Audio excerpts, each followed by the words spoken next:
Olá, iniciamos mais um programa Invista, aprendendo com quem faz, e hoje temos um empreendedor importante aqui da nossa região, o deputado estadual Geraldo Cruz, foi já vereador por 4 vezes de Embu das Artes, foi prefeito também por 2 vezes e hoje está no seu primeiro mandato como deputado estadual. Deputado, seja muito bem-vindo aqui aos estúdios da TV Osasco, no programa Invista.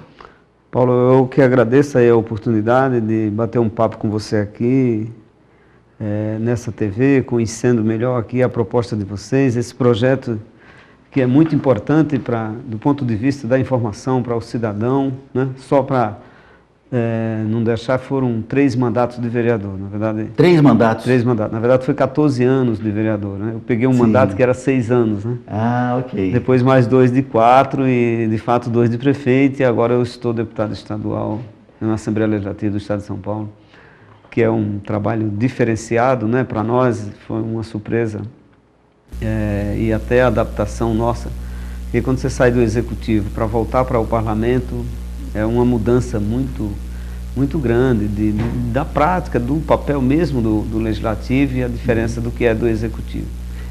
Nós tivemos a oportunidade de nos conhecermos enquanto eu militava ainda pela Associação Comercial, pela Federação. Nós fomos recebidos pelo senhor enquanto prefeito lá no Embu das Artes. E assim, o que ficou naquela época, né? E nós tínhamos uma parceria da Associação Comercial junto com Emílio de Souza, aqui na cidade de Osasco, né, enquanto ele prefeito. E o senhor teve a mesma postura de receber as entidades, né, as forças vivas da cidade, para somar. Isso é uma característica e a gente vem notando aí no seu portfólio de trabalhos para a comunidade, né, deputado? Na verdade, Paulo, assim, eu penso que qualquer gestor público que se quiser se dar bem e realizar as coisas que a população necessita, é interessante e é importante ter parcerias, principalmente com a comunidade, né? Eu aprendi a ouvir a população desde quando estava no mandato de vereador, né? Nós criamos uma. Na verdade, na formação do PT, quando o PT surgiu com essa ideia, né, de sempre ouvir a população, especialmente aqueles mais necessitados, né? Mas nós criamos uma prática nos mandatos nossos parlamentares de fazer prestação de contas, né? Eu faço todas as cidades que eu fiz campanha, eu voltei agora como deputado, mostrando lá o que a Assembleia faz, o que pode fazer pelo cidadão, seja nessa região, seja numa outra região desse estado de São Paulo, o estado mais rico da federação, mas, no entanto, nem por conta disso não deixa de ter os maiores problemas do Brasil. Infelizmente, o estado de São Paulo, eu penso que não era para ainda estar na fileira de estado que perdeu nos últimos anos muito. O governo de São Paulo não teve o cuidado de garantir muitas empresas e um desenvolvimento, não tem um projeto ousado do ponto de vista do empreendedorismo no estado de São Paulo. Nós perdemos para muitos estados menores do que nosso e, infelizmente, eu tenho uma opinião, evidentemente, além de ser oposição ao governo que está atual, mas eu também aprendi na vida que a gente tem que valorizar as coisas boas que qualquer governante faça, né? Seja ele de partido A ou do partido B, porque o mais importante de tudo é o resultado final e chegar na população. Então eu penso, Paulo, que o estado de São Paulo perdeu muito no curso. Você vê todos os índices na educação, São Paulo está entre os mais fracos do ponto de vista da evolução da educação. E um país não cresce, nenhum estado desenvolve, se a educação não estiver boa. Eu acho que a gente tem que parar de fazer esse discurso e colocar de fato na prática, né? Eu acho que o governo federal da presidenta Dilma tem tentado investir, mas é aquela história, não dá para ser só o governo federal. Precisa, o Brasil, na característica que é o nosso país, é necessário de ter uma política nacional de educação e que seja seguida por todos os estados. E São Paulo ainda está, em alguns estados que está governado pelo PSDB, infelizmente, eles estão andando na contramão da história. Porque você pode observar no Brasil, depois do governo Lula, o Lula abriu as parcerias para todos os municípios, coisa que até então o município só andava com um prato na mão, pedindo coisas para o governo federal e o governo estadual. A partir do governo Lula, o Lula começou a criar uma parceria diferenciada. Ainda tem coisas para avançar na relação entre o município e a União, mas muitas coisas foram mudadas. Eu tive o prazer, a honra de ser prefeito de Imbu e peguei 2 anos do Fernando Henrique Cardoso. Se eu disser para você que durante os 2 anos do Fernando Henrique Cardoso, o que nós recebemos de recurso federal, extra as verbas vinculadas, foi uma verba de 600 mil de uma emenda de um deputado que, por sinal, era daqui de Osasco, o João Paulo, fazia. Diferentemente no governo Lula. No governo Lula começou a ter recurso para saneamento básico, começou a ter recurso para educação, e o Lula avançou muito mais na área da educação quando criou o Fundeb, que até então só vinha recurso para o ensino primário e o ensino médio. A partir do governo Lula, da criação do Fundeb, criou a possibilidade de ter recurso para o infantil, que é o que tem hoje muitos municípios fazendo creche com o dinheiro do governo federal. Então essa relação mudou muito no governo Lula. Sim. Se isso não bastasse, houve um avanço também. Eu acho que nós estamos hoje numa TV que leva informação verdadeira para a população, graças também a um empenho do governo Lula de tentar desmistificar também e melhorar essa descentralização da comunicação no Brasil, que ainda está muito centralizada num pequeno grupo, né? E graças à iniciativa de pessoas como você e outros por esse Brasil afora, que podemos ter um canal como esse de comunicação, que vocês trazem aqui o que acontece na região, o que acontece no município. Quer dizer, a população pode, a partir de uma TV como essa, inclusive se mobilizar para cobrar, se for o caso, dos governantes, né? E pode, eu tenho certeza, não conversamos sobre isso, mas eu tenho certeza que pode trazer aqui suas demandas, que a TV comunitária vai estar dando conta disso, né? Eu acho que isso é bom. Sim. Deputado, agora, uma característica sua, né? Que nós temos observado, né? O senhor foi prefeito empreendedor também, eu creio que na mesma, nacional e estadual, eu creio até na mesma época do Emílio. Foi antes do Emílio. Foi antes do Emílio. Depois o Emílio, no segundo mandato dele, ele disputou o prêmio Sebrae, porque... Sim. Eu disputei, e é engraçado, né? O Sebrae em São Paulo, ele criou e acabou levando para a Nacional, ele já tem esse prêmio faz muitos anos, né? São poucas prefeituras que participavam. Hoje não, hoje são quase todas participam do Sebrae, porque viu a importância, né? Você ganha um prêmio Sebrae para a cidade, você divulga a cidade e divulga o projeto. Inteiro, né? E o nosso projeto lá na época, nós disputamos como cidade grande, né? O Sebrae dividiu em São Paulo, cidade pequena e cidades médias e grandes. Nossa cidade em Embu das Artes estava entre as cidades grandes, que tinha mais de 200 mil habitantes, hoje com mais de 250 mil habitantes. Isso é para poucos municípios, dos mais de 5 mil que temos no Brasil, poucos municípios têm esse privilégio que o senhor teve. Então, esse foi um dos motivos de nós trazermos... E aí eu vou até pedir perdão se em uma hora dessas, eu, ao invés de chamá-lo de deputado, excelência, escapar um Geraldinho ou outro, porque é como o senhor é conhecido em toda a região, né, deputado? Porque eu não gosto de ser chamado como deputado, porque de fato eu não sou, né? Quando eu estava prefeito, se me chamasse de prefeito, então eu continuava prefeito. Eu sou Geraldo Cruz, às vezes uns me tratam mais internamente dentro do PT de Geraldinho Cruz, então fique à vontade, eu fico também muito mais à vontade quando me trata como eu sou. Geraldo Cruz ou Geraldinho Cruz, não tem problema. Deputado, nós vamos ter que fazer agora um pequeno intervalo e vamos voltar daqui a pouquinho falando de trabalho, porque eu quero saber por que o paraibano que teve a marcenaria como profissão inicial ganha esse destaque nacional como prefeito empreendedor. O Invista faz um pequeno intervalo e volta daqui a pouquinho.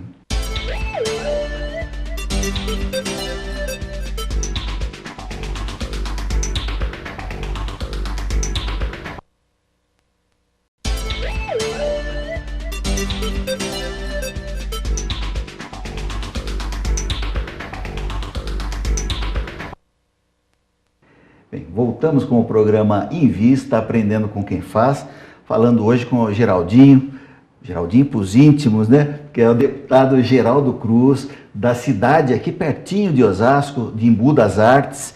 E o Geraldo foi prefeito por 2 vezes em Embu das Artes Eu até falei 4 vezes vereador, mas foram 3 vezes só, que era um mandato de 6 anos, né, deputado? Teve um mandato de 6 anos. E o deputado, ele foi, enquanto prefeito, o eleito, né, eleito prefeito empreendedor do ano pelo Sebrae. Eu queria que você contasse um pouquinho, prefeito, dessa experiência, porque não é brincadeira, são muitos municípios e poucos têm vamos dizer, esse privilégio de poderem contar para todo o estado a sua experiência, o que o levou a ser prefeito empreendedor lá de Embu das Artes. Então, Paulo, quando nós estávamos cuidando do município de Embu das Artes, nós desenvolvemos alguns projetos, por conta que na época que eu comecei, nós tínhamos 22% de desempregado na cidade. Sim. E um dos projetos que permitiu, por várias vezes, o prêmio Sebrae, porque o Sebrae tem um prêmio que ele chama o selo Sebrae, que você participa e ganha pelo programa que você desenvolve na cidade, sim, e tem o prêmio do empreendedor que ganha a nível estadual e nível nacional, que esse é o top maior, que é o sonho de todo mundo ganhar um prêmio a nível nacional. Você ganha também a oportunidade, através do Sebrae, de conhecer outros programas internacionais, como nós fomos e ficamos 12 dias na Itália, conhecendo outros programas públicos e levando o nosso como uma experiência nossa. O nosso foi nós fomos muito ousados, né? Porque sempre teve cooperativa no Brasil e tinha incubadoras de cooperativas e cooperativas de empresas, né? Tem incubadora de empresa e nós criamos no Embu, desenvolvemos um projeto de cooperativas, que era você montar uma cooperativa de pessoas desempregadas para, a partir da cooperativa, prestar serviços e ganhar sobrevivência, né? Então, um dos programas foi esse, né? Tá. E, em seguida, criamos a incubadora de cooperativa, que a incubadora tinha a função de organizar todas as cooperativas e de dar formação para eles, de tentar buscar mercado também para eles trabalhar e vender a sua mercadoria. Só interrompendo um pouquinho, essa experiência veio aqui para a cidade de Osasco também, por intermédio, acho que da Dulce Helena Casuni. Então. Trouxe também essa experiência, eu acho que foi o embrião, foi lá no Embu. Foi lá. Lá também foi o embrião que nós desenvolvemos também, outro projeto, que era um projeto que eu dei o nome lá de Tô Legal. O que acontecia na cidade e ainda acontece na maioria das cidades? Acontece que você monta uma loja, você está todo legalizadinho e etc e tal, e vem o teu vizinho, coloca começa a vender doce ou fruta, alguma coisa, um bazarzinho lá, do seu lado, você todo legalizado na prefeitura, no estado, e ele com aquele pequeno comércio dele ilegal. Quer dizer, de certa forma, é ruim para os dois lados, é ruim para você que paga todos os impostos, mas também é ruim para ele que ele não tem a legalidade do dele, né? Então nós criamos um programa na prefeitura do Tô Legal, que, sem aqui saindo um pouco da modesta, depois a FIF veio ser secretária estadual da pequena e microempresa e copiou o nosso projeto e introduziu ele em São Paulo, para o estado de São Paulo. Que é o MEI, microempresário individual. Você viu também, exatamente, o nosso, nós fizemos isso, nós damos o nome lá do Tô Legal. Quer dizer, todo mundo que tinha uma portinha se legalizou no Embu naquela época, para não ter essa discriminação. O pequeno e o médio estava legalizado, mas aqueles mais simples não estavam legalizados. Então você vai lá, coloca uma lanchonete, você tem que se legalizar. Eu coloco um bar do seu lado e o meu estou vendendo sem pagar nada. Às vezes é até desleal para concorrer com você. Pode até vender mais barato. Pode até vender mais barato, o lanche, a bebida, enfim. Sim. Aquele aposentado que tem uma garagem, queria colocar um doce ali para vender. Puxa, não dá para você fazer com que uma pessoa dessa abra uma empresa, porque ele não vai conseguir pagar o custo dessa empresa dentro dos parâmetros que era a questão legal. Mas ele tinha um cartão, Tô Legal. E nós estabelecemos que, assim, por exemplo, até uma renda X, eu não lembro na época quanto que era, mas era por volta de 5, 10 mil reais por ano, você era isento de tudo. Mas, no entanto, a prefeitura te dava o selo, eu Tô Legal. Quer dizer, então chega uma fiscalização, perfeito. Não, aqui, eu Tô Legal. Agora, se ele arrecadasse mais do que isso, aí a gente criava ia muito e esse foi um dos projetos que nós fomos premiados. Nós tivemos a sorte de ganhar alguns prêmios, por exemplo, o Banco de Alimento, que era um projeto social muito importante que nós fizemos na cidade, também foi premiado algumas vezes, né? Eu estou ouvindo outro dia que está aumentando a tuberculose em alguns municípios, em alguns estados. Nós ganhamos da Secretaria de Estado de Educação por 3 vezes consecutivas o prêmio, porque nós alcançamos a meta do nosso trabalho de prevenção contra a tuberculose, que a meta era de 95% e nós chegamos a 98%. Sim. Alcançamos na saúde, que é uma área problemática, mas graças a Deus nós conseguimos isso. Esses projetos, Paulo, na verdade, o brasileiro, e eu considero que nós somos muito criativos, na dificuldade cria projetos importantes, por conta, nós tínhamos 20%, olha só qual que era o perfil de Embu quando eu comecei a cuidar dele em 2001. Era assustador, né? Nós tínhamos uma arrecadação de 2000 de 69.600 milhões, com a população de 210 mil habitantes na época, portanto uma renda de menos de R$300 por habitante. Era a segunda mais baixa do Brasil, nós só perdíamos para Carapicuíba. Também nós tínhamos a cidade mais violenta do Brasil. Nós chegamos a registrar em Embu, entre essa época até 2002, 36 homicídios por mês. Era o maior índice do mundo do ponto de vista de violência. E graças a Deus, com esses projetos sociais, com a criação da Guarda Municipal, a criação de um batalhão que a Polícia Militar também sensibilizou com a situação, e nós conseguimos a criação de um batalhão que é o 36 hoje lá, que serve em Embu e Taboão. Nós, em 2003, caiu essa violência, caiu tudo, todos os índices ruins, nós fomos baixando, que, pra você ter ideia, nós tínhamos em 2000, 13% de analfabeto na cidade, um número assustador. Em 2009, nós chegamos a 1,90 de analfabeto, sendo que desse 1,90, 60% era de pessoas mais de 65 anos de idade que não queria mais estudar.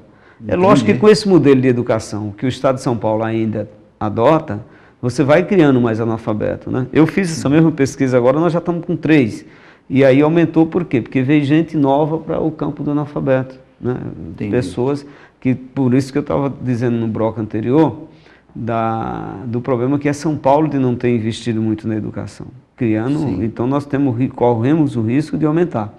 Num estado, como eu queria dizer, que não dá valor a essas pequenas ações.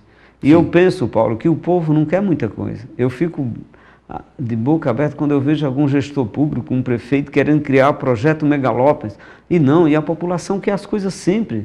A população quer o dia a dia. Quer uma condução boa, quer ser bem atendido no posto de saúde, quer ter uma escola boa para o filho se formar, né? Quer que a rua esteja limpa, bem cuidada. Isso. É isso que a população quer, uma condução de qualidade para ele não andar igual a situação que nós temos em nosso estado. Você tem ideia, só para concluir aqui essa coisa do estado de São Paulo, mas é um dado que é importante. O Brasil é a 7ª economia do mundo. São Paulo, se fosse um país, nós éramos a 8ª economia do mundo.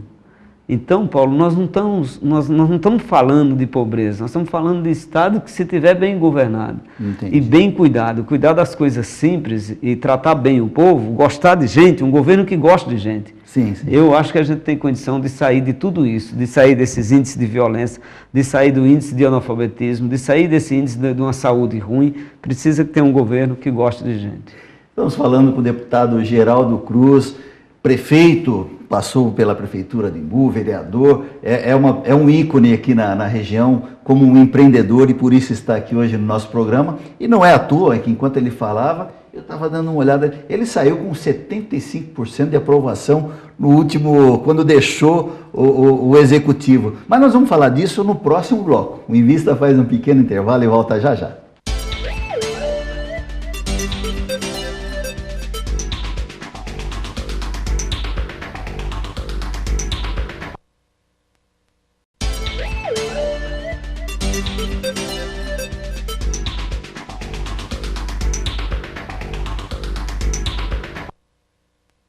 Estamos de volta com o programa Invista, aprendendo com quem faz.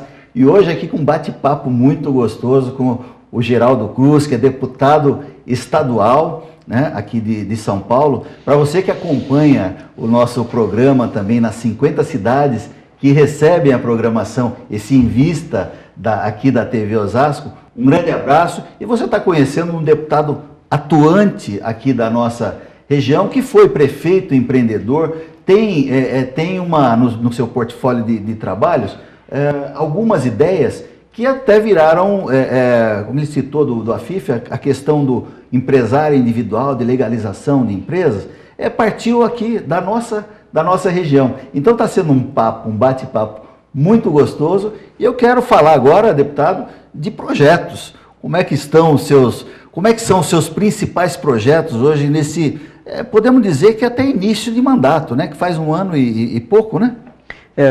Vai fazer 3 anos, né, Paulo, falta um ano e pouco para acabar, né? Para acabar, falta...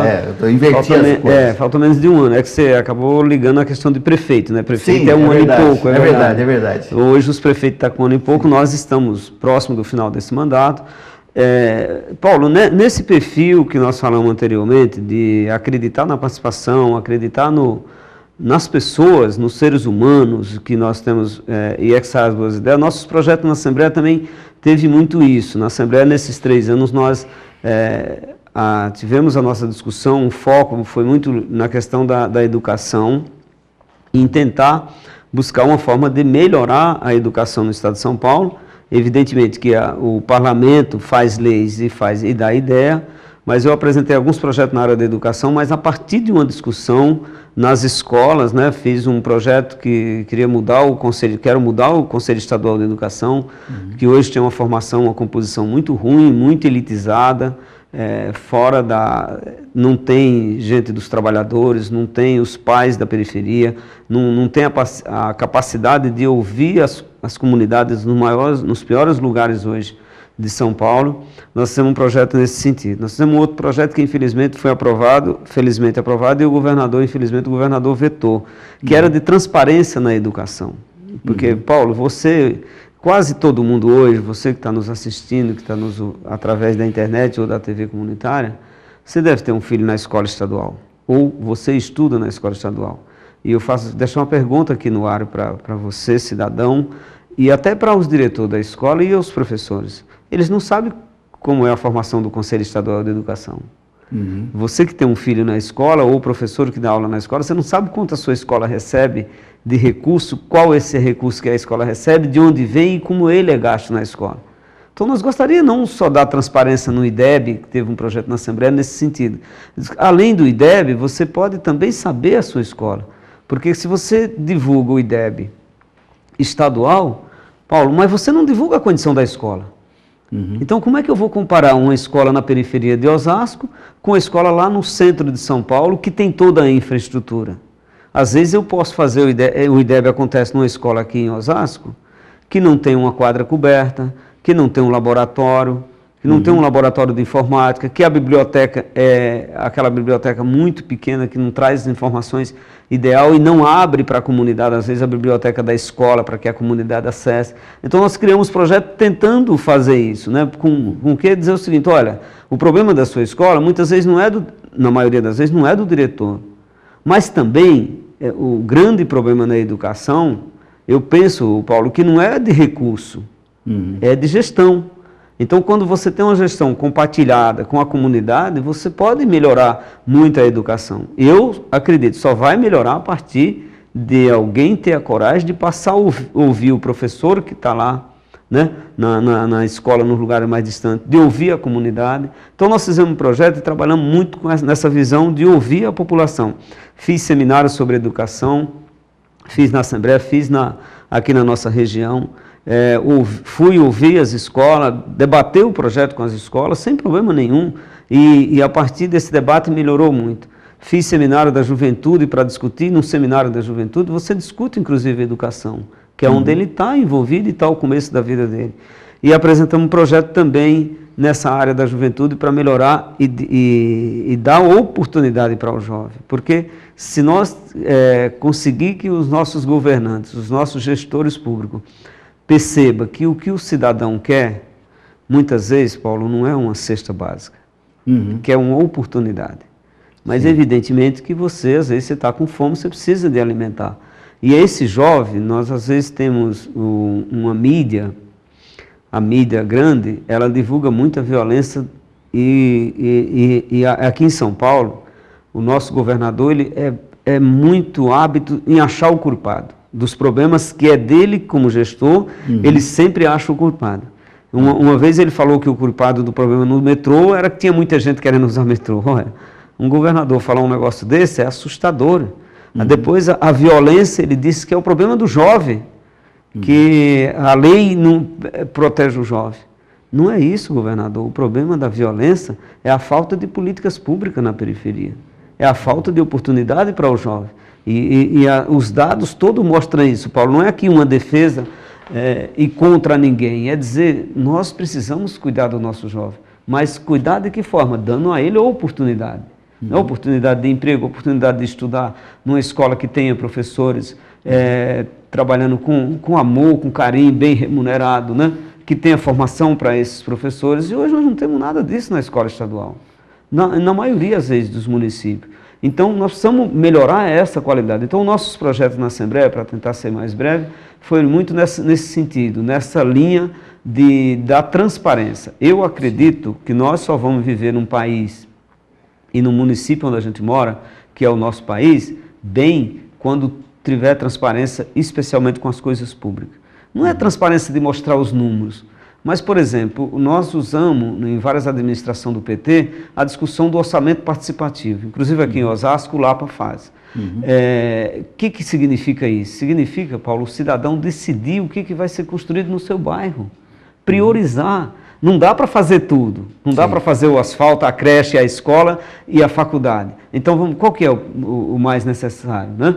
Porque eu falo uma coisa, Paulo, que é na minha simplicidade, de entender que as coisas são simples, as coisas não podem ser difíceis. E ela, como simplicidade... O complicado é simplificar, né? É simplificar, exatamente. Aí eu costumo dialogar com a população dizendo o seguinte, a prefeitura, o município, o estado é igual à sua casa.